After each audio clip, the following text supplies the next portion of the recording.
mpereye ku ca mbere c'uko tubona yuko kumenyesha abarundi n'amakungu yuko Ndayishimiye Evariste ari we azoba ari umukandida w'umugambwe uri ku butegetsi ubu. Igituma tubona yuko biteye isoni ni uko tuzi aho agejeje igihugu. Turazi yuko Ndayishimiye amaze imyaka 6 arongora Uburundi. Hanyuma twaraba Uburundi kuva bwitwa Uburundi, wanashaka ushizemwo n'igihe Uburundi bwari mu magume y'intambara. ah, Ubona ibiharuro ivy'ico gihe biruta ibiharuro vy'igihugu ubu, mu mice yose y'ubuzima bw'igihugu ingene buharurwa, uravye mu vy'ubutunzi, uravye mu vy'indero, waraba mu vy'imibano, ukaraba mu migenderanire y'Uburundi n'amakungu. Aho uraba hose usanga igihugu c'Uburundi uyu Ndayishimiye Evariste yaragisubije inyuma kurusha abandi bagenzi biwe bose bamutanguriye. Ibi rero kumva yuko umuntu nk'uyo yerekanye neza yuko adashoboye gutwara igihugu, canke yagitwaye nabi, ko ari we umugambwe aturukamwo babona arusha abandi uburyo bwo gutwara, ko ari we abikwiye.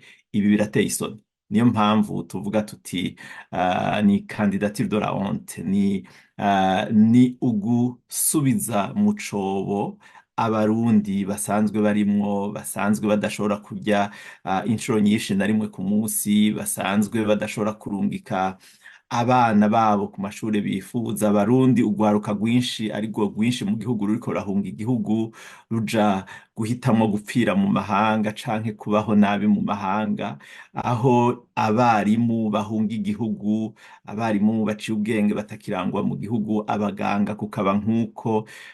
Ico gihugu ntitwumva umuntu akigejeje aho ko ari we akwiye gusubira kugitwara iyindi myaka 7. Hanyuma nishuye naho ku gituma tubona yuko ari kandidatire précipité, no kuvuga vyihuse, nuko ubwa mbere hoho dukurikije uko abandi baperezida bagiye bamenyesha ko bazoba bakandida, urabona yuko ata n'umwe yari bwabivuge imbere y'umwaka wose hafurenga ngo ko ari we agiye kuba umukandida. Aha biraboneka kandi turafise amakuru ava hagati mu mugambwe tubwira yuko abantu bashizweko igitugu kugira ngo bemere ibi bibe, hanyuma Ndayishimiye nawe amenyekane ko ari we mukandida, kugira ngo yicare azi yuko atawundi ashobora kuza kumukura muri ico kibanza. Hanyuma n'abavyanse ko hariho umugwi batavyumvikana ko abe agifise ububasha bw'umukuru w'igihugu bwo kubagirira nabi no kubatera ubwoba muri uwo mwaka wose. Urumva rero yuko ni ibintu yihutishije bitari bisanzwe bimenyewe, kugira ngo habeho iryo terabwoba. Twebwe MAP Burundi Buhire turi umuhari w'ibikorwa nkundagihugu, ni ukuvuga yuko igihe cose duhamagarira abarundi gufata ibibazo bibaraba mu ntoke, kuko nta wundi muntu, nta munyamahanga, nta bandi bantu bazoza kubakura mu ngorane n'akaga barimwo. Nico gituma rero ubu butumwa twabushize muri iyi declaration, ariko n'ubutumwa twama dutanga igihe cose ntitubwibagira. Ni ukuvuga yuko duhamagarira abarundi guhaguruka, bagahaguruka nk'umuntu umwe, kugira ngo banke akaga barimwo, kandi ahanini bategwa n'umugambwe uri ku butegetsi ubu mu Burundi. Rero abo tubwira guhagurukana abarundi bose bakwije imyaka yo kuba baja mu vya politike.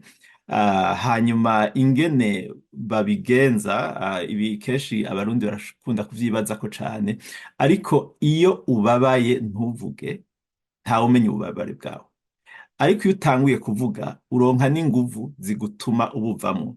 Ubu mu Burundi turi mu gacerere, muri silence. Ibi birazwi ahantu hose abantu batwagwa n'intwaro z'umukazo, harabaho periode de silence, ni ukuvuga igihe abantu batubahuka kuvuga. Mugabo hagomba kubaho abaguma babahimiriza kugira ngo ico gihe bakirengane, kuko iyo etape igihugu kitayirenganye ngo abantu basubire bumve yuko bafise ijambo ari rwabo, igihugu ari rwabo, ko n'abatwara aribo babashiraho bagomba kuba abakozi babo. Muri ico gihe dushobora guherera muri ako gacerere. Nico gituma twebwe tuguma twibutsa abarundi igihe cose yuko uwuzogira ico akoze cose azogikora ari uko abarundi bamushigikiye, kandi ari uko habayeho kubona neza yuko abarundi bari inyuma yiwe. Mu gihe abarundi bo ubwabo batubahuka ngo baze mu bikorwa nkundagihugu nk'ibi, bumvirize biyumvire uko babayeho, babone yuko bakwiye kuvuga ngo trop c'est trop, bagomba kuvuga yuko aho vyabereye ari kera, muri ico gihe nta n'umwe wundi ashobora kubakura muri ako kaga. N'abanyepolitike bo muri opposition naho bovuga ubwo butumwa batanga, abanyagihugu batagira ico babwiyumvira ko, bari mu miryango yabo, bari mu buzi bwabo, nta kintu gishobora guhinduka. Nico gituma tuzi neza yuko iyi periode de silence igomba gukurwaho no guhimiriza kubandanya, ariko bitabuza yuko ibindi bikorwa, ariko ahanini uku guhimiriza abarundi, kuko nibo bene igihugu, nibo bashobora guhindura ibintu mu gihugu cabo.